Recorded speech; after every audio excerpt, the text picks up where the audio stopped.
You're probably watching this on the toilet, so I'm not here to waste your time.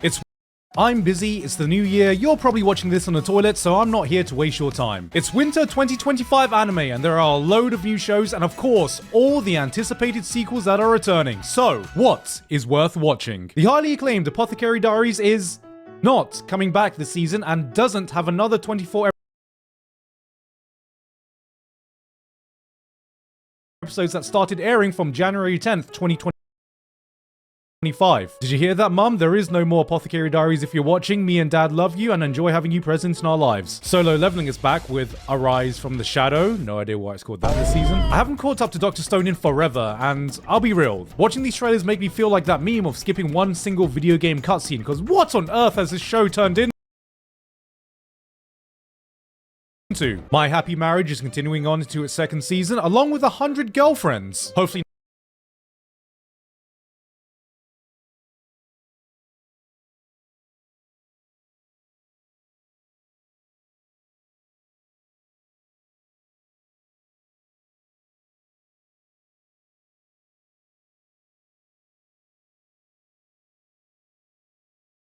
now there's less people shouting, "It should have been me, not him!" These are probably the same people that still fantasize about having a threesome one day. Don't lie to yourself, guys. Have some self-awareness. If I wanted to disappoint two people at the same time, I just talk to my parents. And of course, there's Bang Dream Ave Musica, a new series I binged recently and discovered that this was so much more than it looked like on the outside. Amazing drama, well-written characters, and no joke, in my opinion, is one of the best shows airing right now. Because of this, there have been some troubling rumors spread around that I have become an Idol fan.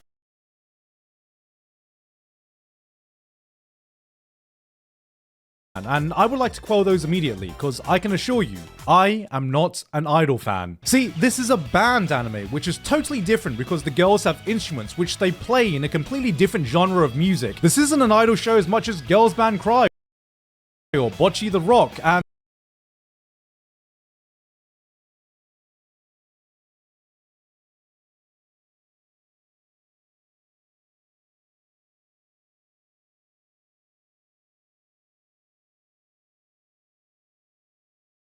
these are not idol glow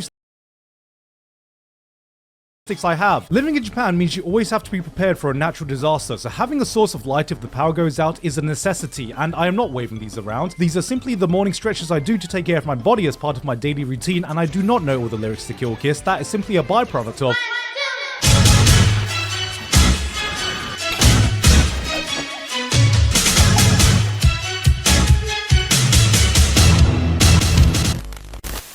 God damn it. See this? This is something I do everything in my power to avoid. You see, my livelihood depends on having a strong, stable internet connection no matter where I am in the world. As such, I'm happy to announce the sponsor of today's video, Saily. Saily is an eSIM service starting the season off with a nice, guilt-free shoujo romance with a quiet, shy girl falling for the bad boy. I know, you've heard this one before, but what makes this female protagonist stand out? What can she do to deserve the winning girl of the show? Well, let's see what she has to say.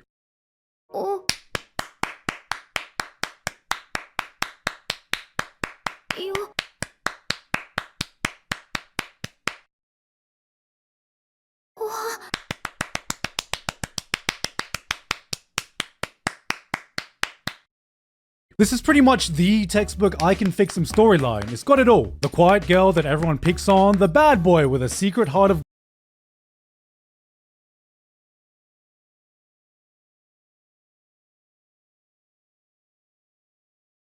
gold, and so much in-your-face bullying you'd think this was a Korean webtoon. I mean, goddamn, she deliberately flunks her high school exam to a prestigious school so she can go to the same school as some hot guy she just met. That's not a bad life decision, that's just playing the long game. But of course, the guy out-bullies the bullies that bullied her, she opens up, gets more confidence in her day-to-day life, but it makes you think, behind that shy, quiet exterior, I wonder what's really going on in that head of hers. Jesus. Go down! Go down! She down bad and she ain't getting back up! Last season, anime did something I never saw coming. It slowed down on isekai. I know. Aside from the sequels, of which there was just a measly 5, we had just one new isekai come out, and I thought, wow, is this the beginning of the end? Has it finally come time for the anime industry to explore new ideas outside from just random dude being transported to some fantasy world? And yes, now I can safely say anime has grown out of isekai and is doing original things. Except for the Red Ranger becomes an adventurer in another world. Now, to be fair, this is not some random dude. This is the Red Ranger. This can't be a power fantasy because he's meant to be powerful. We've not seen this before. Doesn't count. Same thing as the dad who gets reincarnated into a villainous fantasy world. This doesn't count. This is not uncle from another world. This is dad in another girl. We've not seen this before. This is a genuinely funny and interesting twist on the villainess genre with a main character who is... finally! An actual older gentleman. This is peak dad. This is peak villainess protagonist. This is what your drunk uncle sees at the family wedding dance floor. Magic Maker has a dude that genuinely thought if he remained a virgin by age 30, he would gain magic powers. We haven't seen this before. So yes, he gets reincarnated to a fantasy world with a loving mother, father, and sister, but then he decides to invent the concept of magic, but is seemingly unable to do so, because he must be missing some kind of ingredient. Oh, the missing ingredient was incest! And look, that's definitely a new idea we've not seen before. We're truly innovating now when anime is introducing us to incest-based power systems. Salaryman? In another world? You can't tell me you've seen this before. He's here as the head honcho of the Demon Lord's army. Oh, you've seen this guy before? Who do you think that is? Ainz Al Ghul? No. This is Ainz A Goon. The daily life of a middle-aged online shopper in another world. This guy is in a fantasy world, but he has the power of Amazon Prime. We've only seen this once before. Just once. Plus, this man fucks. He literally fucks. My man isn't just out here clapping monsters, he's clapping some cheeks. We got another dude transported to a fantasy world. Okay, it's looking bad, but he gets the alchemy class, which is meant to be super weak, but is actually secretly strong, except the thing we haven't seen before is... You know what? Maybe isekai really didn't go anywhere. Maybe we do need some originality in anime, which is why I'm so glad we have anime original shows being made like Zenshu. Zenshu looks like an anime doing something different this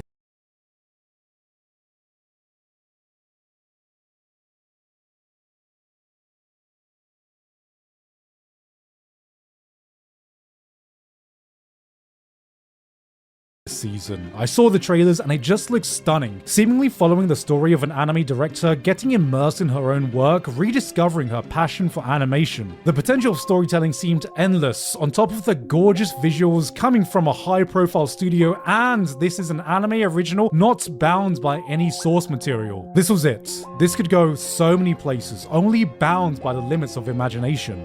So then, they transport her to this fantasy world we've not— Hey darling, so you know how we watched Arcane together and both enjoyed it?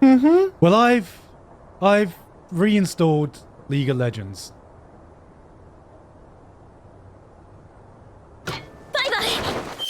Sakamoto Days. Out of the new anime IPs out this winter, this is by far the one with the most eyes on it. Because of course, it's yet another big Shonen Jump adaptation, giving us an action comedy following the daily life of a legendary retired assassin turned family man, John Thick. He can kill you like this, or this, or this,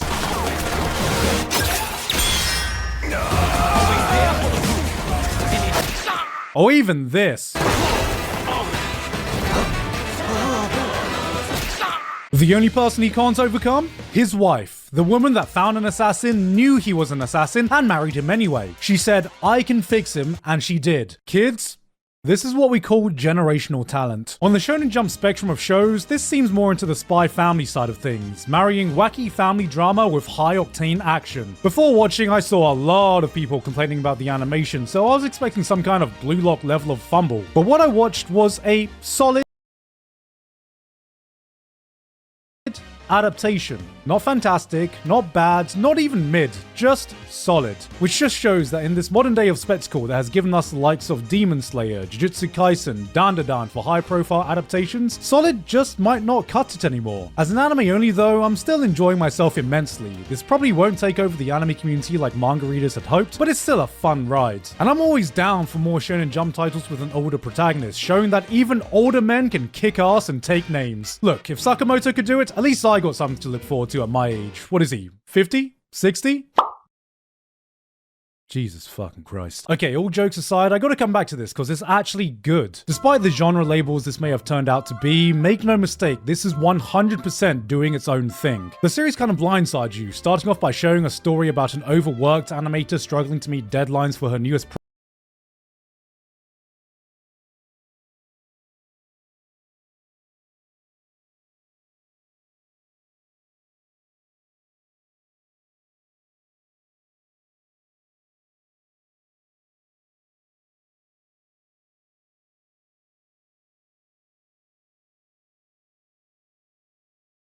project with laugh out loud levels of irony when you consider the studio making this, because of course it had to be made by studio. You know what, it doesn't matter what studio it was made by. If you're really curious, you can search it up yourself, because I think the work in this anime should speak for itself, and we shouldn't be making any assumptions based on individual projects, so I shouldn't say.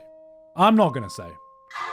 It's by Studio Map. But then the series goes full isekai, and I'm not talking about a 1-2 episode gimmick, it fully commits to it, but instead leaning heavily into the vibe of old school isekai. You know, even before that word was a thing and we just called this entire genre fantasy. Escaflowne, 12 Kingdoms, Magic Knight Rayearth. Tales that seem more Narnia than Sword Art Online, with the twist being that this animator gets sucked into one of her childhood movies and can change the plotline by summoning literally anything she's able to draw. I'm a sucker for anime that have these meta-narratives, but when you add on that she essentially summons legendary moments of animation from our history, from the monster in Nausicaa to the Itano circus done by Itano himself, this is looking like it's going to be a wet dream for any Sakuga nerd and a love letter for the history of animation from the entire team working on it. I mean, just look at this scene and tell me this isn't the POV of the burning passion of every artist out there right now.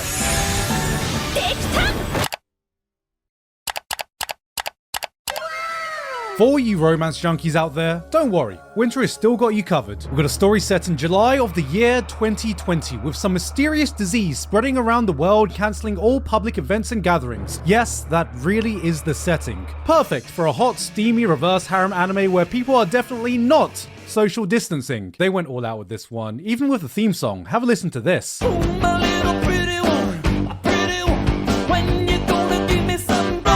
Here comes another comfy romance anime with a shy guy and an extroverted girl. I wonder what her gimmick's gonna be this time. Yeah, the premise of this one is essentially some blonde, energetic anime girl trying to charm the stoic, calm guy in class who's not having any of it because he's walking down the path of enlightenment and training to become a monk. Shut up. We have the least obvious sponsored anime definitely not paid for by the Okinawa prefecture, where an oblivious Tokyo boy moves to Okinawa and falls for a girl but can't understand her wacky Okinawan dialect. Clearly a concept like this would only work in a country like Japan. I can't imagine this working in somewhere like the UK where we all speak English and we understand each other perfectly. I was wondering if you could teach me some local phrases. Well, it's very hard to bring them to mind, this is the thing. It's alright when your eyes are not going and happy as eyes. Ooh, another office anime romance. This one seems cute though. Two co-workers who are secretly into each other trying to avoid the judging eyes of other co-workers who are just trying to guess who in the office is fucking. So the real question is, how saucy are we feeling in this romance anime? Maybe we'll get some hand-holding, or if they're feeling really spicy, maybe even first names. Maybe even they'll... Ohio, Yui. No fucking way. I'd like to speak to your manager. I'd like to speak to your mother. You know, if all that isekai on display earlier just wasn't enough fantasy for you just yet, then... what is wrong with you? I may be a guild receptionist, but I'll solo any boss to clock out on time. Let's be real, you're gonna be watching this one for Takahashi Rie, or this out-of-nowhere, beautifully animated opening. We got 2 more shows where some dude gets a class he thinks is weak, but is actually strong. There's a new dungeon anime with an A-ranker surrounded by 3 conveniently color-coded girls. Huh, why does this dynamic seem awfully reminiscent? But no, this is Totally different, because here he's a teacher helping to bring out all of the girl's abilities while adventuring. He's teaching red hair how to fully utilize her red powers, blue hair how to use blue power, and then there's white hair. Hey, no, stop, just calm down, don't do it. I'm Getting Married with a Girl Who I Hate, a wacky rom-com where an unwilling couple are forced into a marriage by their grandparents, despite the fact they despise each other, bicker about everything, and constantly find issues with one another. So, just like your average marriage then.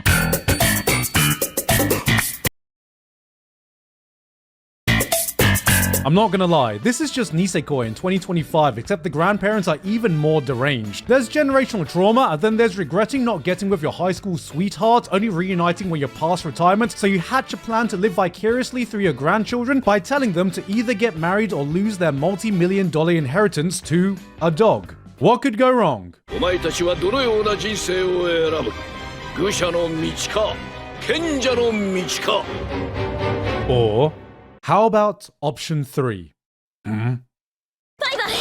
I'm gonna need a palate cleanser after that. Oh, hey, cute anime girls. What's this one gonna be like? Jeez! What is going on? Gohan's is back with some more of their unique animation aesthetic. You can say what you want about Studio Gohan's, but they put a lot of love into their craft, truly giving us a visually stylistic anime that blends emotional depth with action-packed storytelling all into one beautiful package. And after watching the first episode, I'm gonna lie, this was awesome. On the exact opposite side of subtlety, Studio Bind is back adapting a work from the creator of Hibike Euphonium. This one's a niche one, exploring the relationship of two girls that seem to be about as straight as your average Hoyoverse friendship, as they enter the unique world of spoken poetry. Someone go hand him a Grammy right now. The subject matter will ensure that this will not be one of the most watched shows this season, but it doesn't give a damn. It's atmospheric, it's beautiful, and it looks like a lot of the team that worked on season 1 of Mushoku Tensei are pouring that same passion into this one. There's a new anime from Yoastar, but it is not adapting one of their gacha games. In fact, it starts off with the protagonist quitting gacha games because her favorite game is being taken off live service. So, in an attempt to fill up her newly acquired free time, she goes outside and touches grass and becomes active and finds a new hobby and is able to make new friends and generally discovers a healthier lifestyle. And Yoastar, are you trying to tell me something here? There's House MD, adorable fun-sized anime girl edition. That's it. That's literally the show. If you've had trouble falling asleep thanks to A Nightmare on Elm Street, well, let me introduce you to A Wet Dream on Elf Street. Yes, this is the true power fantasy show of the season. A man who can isekai himself by falling asleep every single night wakes up one day to find out the literal elf girl of his dreams has followed him into the real world. This is a wholesome, feel-good show. See, free-run fans, just because there's an elf character doesn't mean we need to add any culture to it. We can all be sick. Okay, let me just be that guy for a second. I've read the manga of this, and it's bloody fantastic. I realize that many of you are going to see sports anime and figure skating and just immediately check out, but this won the best new manga of its release year for a reason. Peak writing, peak drama, and one of the biggest things that stood out for me was its fantastic portrayal of children. Wait, hold on. I know what that sentence normally means in anime, but just let me finish.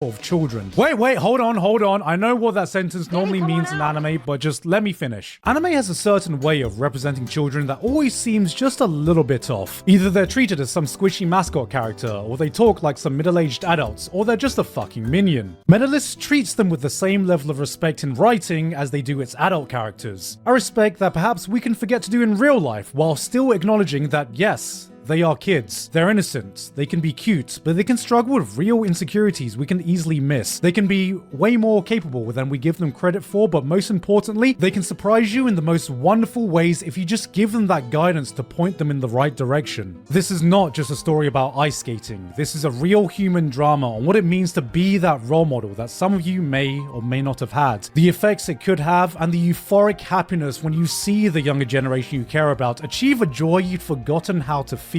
Without dramatic twists, without melodrama, just real human struggles and an important reminder that sometimes we can learn as much from our kids as they do from us. The only thing to be wary about is Studio Engi don't exactly have the best track record for top tier adaptations. But even if they are able to portray just a fraction of the emotions contained in the manga, this is going to be one of the best shows this season. Okay, everyone ready up? And Action.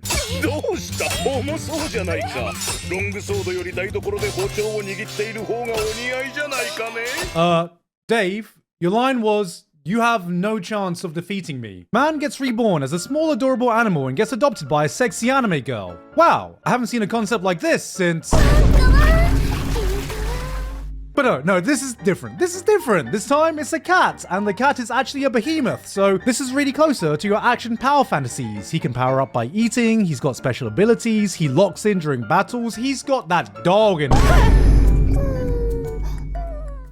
Look, his owner just sees him as a pet.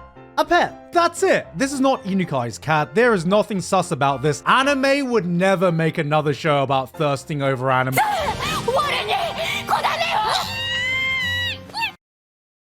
Well, I guess there's only one thing I can do.